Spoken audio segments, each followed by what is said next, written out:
सूरजपुर नाम का एक गांव था जहां पर कोमल नाम की एक लड़की रहा करती थी। कोमल का स्वभाव उसके नाम की तरह ही कोमल था। वो हर किसी की मदद करती और हर किसी से प्यार से बात करती। कोमल की माँ उसके बचपन में ही गुजर गई थी, जिसके बाद कोमल के पिताजी ने दूसरी शादी की। कोमल की सौतेली माँ सीमा बहुत कठोर दिल की थी। वो कोमल को हरदम मारती और डांटती रहती थी और उससे घर का सारा काम कराती, लेकिन अपनी असली बेटी प्रिया को बिल्कुल रानी की तरह रखती। कोमल के पिता कमाने के लिए शहर गए थे, इसीलिए सीमा और प्रिया दोनों कोमल पर हुक्म चलाया करती थी।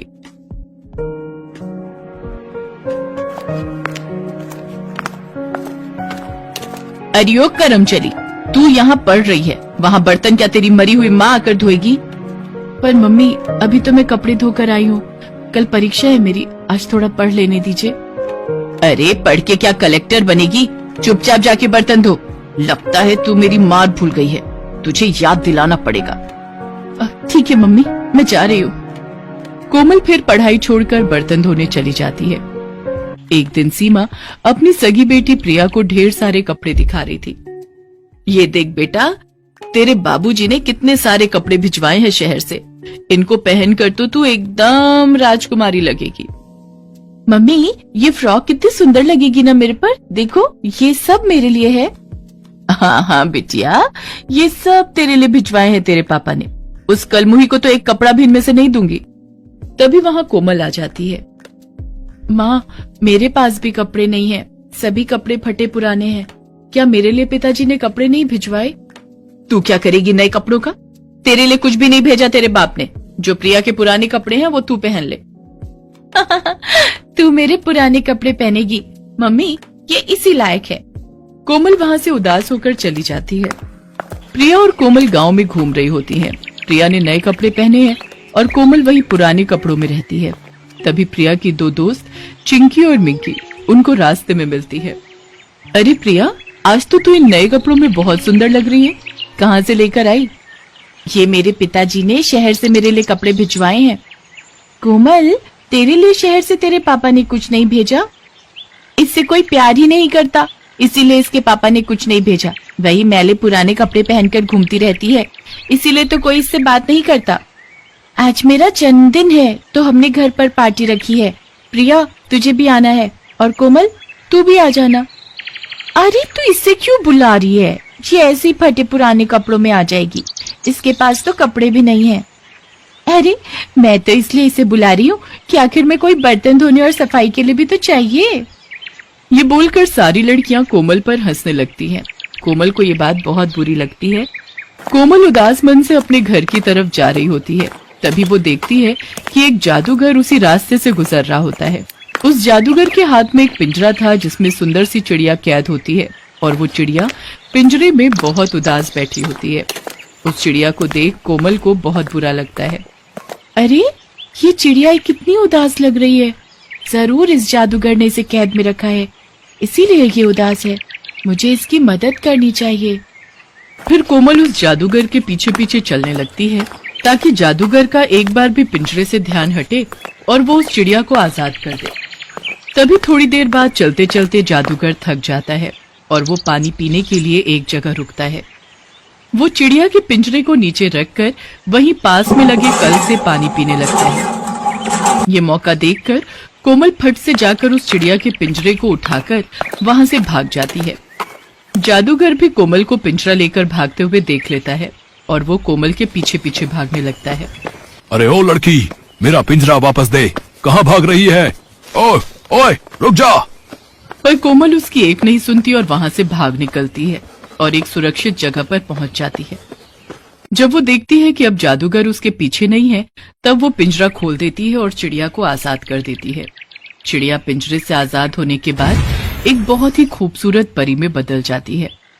उस परी को देखकर कोमल डर जाती है। कोमल को डरा हुआ देख परी बोलती है, अरे बेटा डरो मत, मैं तुमको नुकसान नहीं पहुंचाऊंगी। तुम कौन हो? मैं एक परी हूँ। मुझे उस जादूगर ने अपने जादू से एक चिड़िया बना दिया और इस पिंजरे में कैद कर लिया था, लेकिन तुमने मुझे आकर उस जादूगर की कैद से छुड़ा लिया। तभी वहाँ जादूगर पहुंच जाता है। अरे ओ लड़की, तेरी हिम्मत कैसे हुई इस पिंजरे को लेकर भागने की? चल मेरा पिंजरा वापस दे। नहीं नहीं, ये पिंजरा इसे मत देना, वरना ये फिर मुझे इसमें कैद कर लेगा। तू मानेगी मेरी बात या नहीं? तू जानती है मैं कितना खतरनाक हूँ। चुपचाप इस पिंजरे को मेरे हवाले कर दे, वरना तुझे अपने जादू से पत्थर का बना दूंगा। अरे जाओ, तुम खतरनाक कम, नौटंकी वाले ज्यादा लग रहे हो। नौटंकी? तू जानती नहीं है अभी मेरी शक्तियों को। मैं एक पल में पत्थर को पानी और पानी को पत्थर कर सकता हूँ।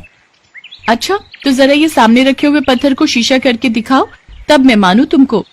फिर जादूगर अपनी जादू की छड़ी घुमाता है और सामने रखे पत्थर को वो एक पल में शीशा बना देता है। देखा लड़की, और कोई सबूत चाहिए तुझे? चल अब फटाफट मेरा पिंजरा मुझे वापस कर। नहीं, अभी नहीं। ऐसा जादू तो हर छोटा मोटा जादूगर कर लेता है। मैं तो तुमको तभी मानूंगी जब तुम इस शीशे को तोता बना दो। अच्छा, तो ये ले। जादूगर अपने सामने रखे शीशे की तरफ छड़ी घुमाता है और उस शीशे पर जादूगर का ही चेहरा आ रहा था, और छड़ी घुमाते ही वो जादू उस शीशे से रिफ्लेक्ट होकर जादूगर पर पड़ जाता है, जिससे वो जादूगर खुद तोता बन जाता है। तभी कोमल भागते हुए जाती है और जादूगर को उसी के पिंजरे में पकड़कर बंद कर देती है और वो पिंजरा उस परी को सौंप देती है। अरे वाह, तुमने तो बहुत चतुराई और आसानी से इस जादूगर को हरा दिया। अब ये जादूगर किसी को भी परेशान नहीं करेगा। और तुमने जो आज मुझ पर इतना बड़ा उपकार किया है, मैं इसको कभी नहीं भूलूंगी। इसीलिए तुम मुझे अपनी कोई भी एक ख्वाहिश बताओ, मैं वो पूरी कर दूंगी। मेरे पास कोई अच्छे कपड़े नहीं है, इसीलिए मेरा कोई दोस्त भी नहीं है। आप मुझे क्या एक अच्छा कपड़ा दे दोगी? बस एक कपड़ा? अभी रुको। तभी वो परी एक चुटकी बजाती है और एक सुंदर सा गाउन सामने आ जाता है। वो गाउन इतना सुंदर होता है कि उसे देखने के बाद कोमल की आंखें उससे हट ही नहीं रही थी। ये लो, ये गाउन अब से तुम्हारा है। और ये कोई मामूली गाउन नहीं है, ये एक जादुई गाउन है। अगर तुम इसे पहनोगी तो सभी लोग तुम्हारी तरफ ही आकर्षित होंगे और सब तुमसे दोस्ती करना चाहेंगे। और ये गाउन हमेशा साफ ही रहेगा, ये कभी गंदा नहीं होगा। और तुम जो भी रंग मन में सोचोगी, ये गाउन उसी रंग का हो जाएगा। बस तुमको ये मंत्र बोलना पड़ेगा कि सुन गाउन, मैं चाहूं कि इस रंग का बन जा तू, और ये हमेशा तुम्हारी मदद भी करता रहेगा। तुम जो भी कहोगी, ये गाउन वो सारे काम चुटकियों में कर देगा। बस तुमको एक बात का ध्यान रखना है, ये गाउन सिर्फ तब तक ही साफ और जादुई रहेगा जब तक तुम्हारा मन साफ होगा। अगर तुम्हारे मन में छल कपट और लालच आ जाएगा, तब इसकी शक्तियां उसी दिन चली जाएंगी। ये लो, अब तुम इसे रख लो। चलो, अब मैं भी चलती हूँ। वो गाउन कोमल को देकर परी वहां से उड़कर चली जाती है। कोमल भी परी की बात मान लेती है और वो गाउन लेकर घर आ जाती है। कोमल वो गाउन को हाथ में लिए निहार रही होती है और मन में सोचती है, क्या जो वो परी बोल रही थी वो सच है? क्या ये सच में कोई जादुई गाउन है? एक बार इसे पहन कर देखती हूँ। फिर कोमल वो गाउन पहनने चली जाती है। फिर थोड़ी देर बाद वो गाउन पहनकर कमरे में आती है और शीशे के आगे खड़ी हो जाती है और वो अपने आप को शीशे में देखकर दंग रह जाती है। कोमल वो गाउन पहनने के बाद एक परी की तरह लग रही थी। ऐसा लग रहा था कि उससे ज्यादा सुंदर और कोई है ही नहीं इस दुनिया में। सच में उस गाउन में ऐसा जादू था जो एक आम लड़की को परी बना दे रहा था। अरे वाह, मैं कितनी अच्छी लग रही हूँ इस गाउन में। अच्छा, उस परी ने तो ये भी कहा था कि मैं जो भी बोलूंगी ये गाउन उसी रंग का हो जाएगा। एक बार ये भी करके देखती हूँ। सुन गाउन, मैं चाहूं कि नीले रंग का बन जा तू। कोमल आंखें बंद करके ये मंत्र बोलती है और जब वो आंखें खोलती है तो देखती है कि वो लाल रंग का गाउन नीले रंग में बदल चुका है। वो ये देखकर अचंभित हो जाती है। फिर वो खुशी के मारे झूमने लगती है। उसी दिन कोमल वो गाउन पहनकर मिकी के जन्मदिन में जाती है। कोमल में अब एक आत्मविश्वास आ गया था। उसे पता था कि आज वो उस गाउन में सबसे सुंदर लग रही थी। तभी वहां सारी लड़कियां कोमल को देखकर चौंक जाती हैं। उनकी नजरें कोमल से हटती ही नहीं है। प्रिया को छोड़ वो सारी लड़कियां कोमल के पास आ जाती हैं। अरे कोमल, आज तो तू बहुत सुंदर लग रही है। हाँ कोमल, आज तो तू इस गाउन में किसी परी से कम नहीं लग रही है। तू आज हमारे साथ आकर बैठ जा। पर ये सब कोमल की सौतेली बहन प्रिया को बर्दाश्त नहीं होता।